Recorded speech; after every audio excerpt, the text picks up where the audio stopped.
My parents have gotten into full-blown fist fights with my last two long-term boyfriends the same day I introduced them to each other, and now my newest boyfriend of 2 years wants to meet them, and he said it has to happen or else we won't work out.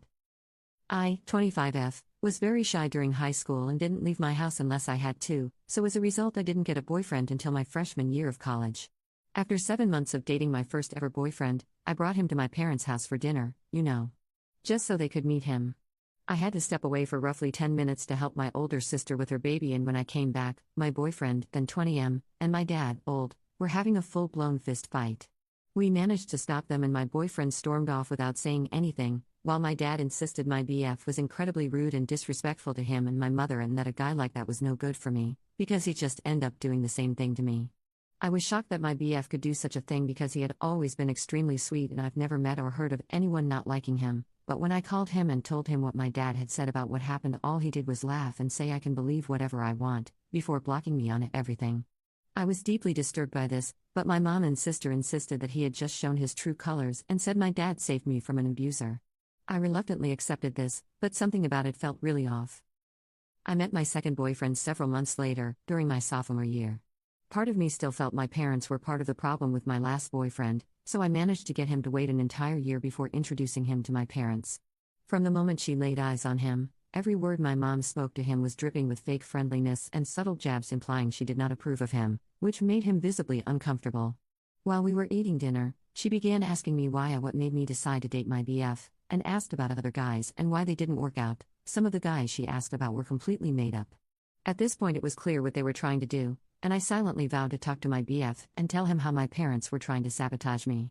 Unfortunately, it didn't get that far, as my dad chipped in and demanded to know how a boy who couldn't support himself financially was ever going to support his daughter. Mind you, we were both juniors in college at this point, and both of us were working part-time jobs. So this question was really insane.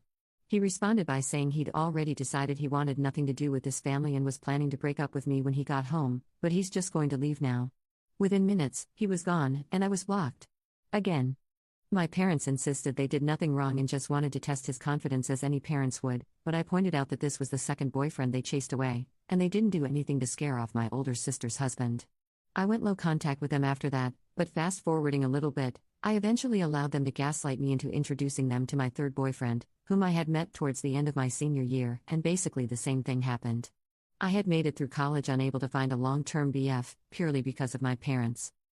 I did meet my current BF, 28M, 2 years ago, and I have managed to avoid introducing him to my family thus far. If he ever brought it up, I would always have a ready-made excuse prepared to explain why it wasn't possible, which has been pretty easy because he usually only asks about them when planning for major holidays. I have fallen madly in love with him and hope to start a family with him one day, but he recently told me that he can't even allow me to move in with him until he's had a chance to meet my family. I do not know what to do, as I know my parents will make it their mission to break us up if they meet him, but based on his insistence on meeting them, I realize I can't put this off any longer. Usually, relationships end because of something one person in the relationship says or does, and it's incredibly unfair that I always end up single because of things I cannot control. I want to tell my BF about my parents and insist that meeting them is a bad idea, but I've listened in on some of his conversations with his friends, and the general consensus among them seems to be that a girl with a super dysfunctional family is a massive red flag, and an indicator of what their married life would be like. So I come here asking, how do I approach the problem that is my parents without risking losing the longest relationship I've ever had? If my parents end up being the cause of yet another breakup, I just don't know what I'll do. I just don't know. Update. I meant to make this update a lot sooner, but since my last post a lot has happened.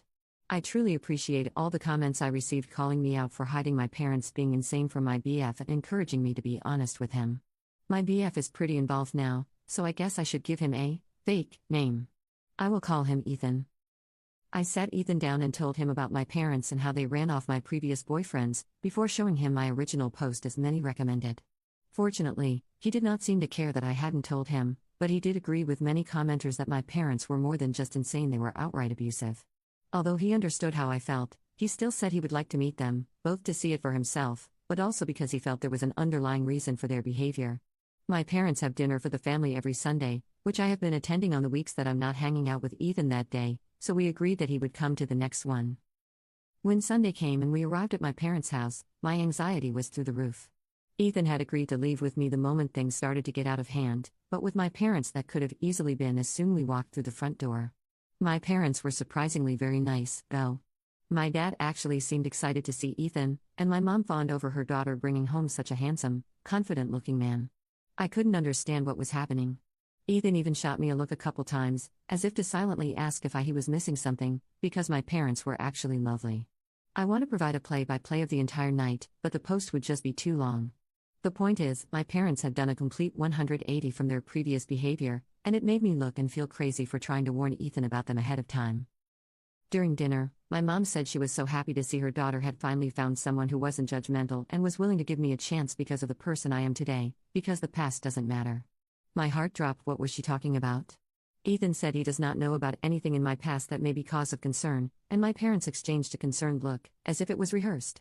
My dad asked him why he thinks my previous relationships failed, and he said that he was under the impression they got scared away after meeting my parents. My mother looked at me with disappointment on her face and said up. Is that really what you told him? I was at a loss for words, but Ethan was not. He said that it's pretty clear they are trying to plant seeds of doubt in him about our relationship, but he is not interested, as he knows me well enough to know my character and that even if there was something serious in my past, parents who loved and supported me or even just wanted grandchildren would keep it a secret to avoid ruining my relationship. My dad said he already has 2 grandchildren, and motioned towards my sister, who did not have her kids with her that evening. Ethan said my dad must have been very supportive of my sister for her to be able to start a family while he tries to run off any guy I bring home, and my dad's response was very casual, but extremely shocking. He said, of course, she's actually mine. Everyone was quiet for a few moments, until Ethan spoke up and said that now all of the abuse they've only put me through is starting to make sense. My mom said he's spouting nonsense, and that I have not been abused in any way. She then looked at me and admitted her marriage had a rocky start, but both her and my father have moved past that. I was too busy replaying my entire life in my head to say anything. The previous boyfriends, the lack of support for my social outings growing up, the volleyball games I had to have a friend drive me to because my parents were always too busy, the rage I was always at risk of facing if I ever spoke my mind. All while my sister got the opposite. I started to cry, the hardest I ever have.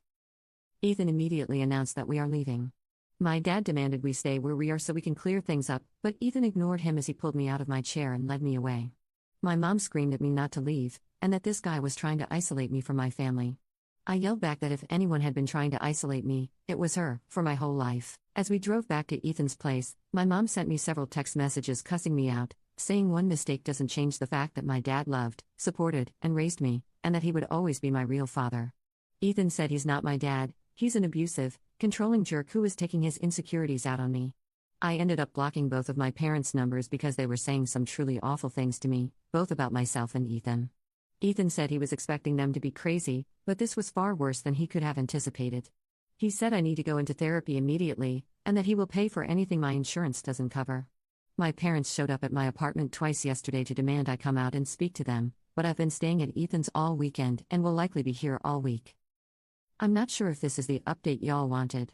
I had countless people enraged at me for being spineless and not standing up to my parents, and while I had planned on doing so, that's not what happened. I don't know what is going to happen with my parents, or where I go from here. But now that the holiday is over, I can spend some time looking for a good therapist.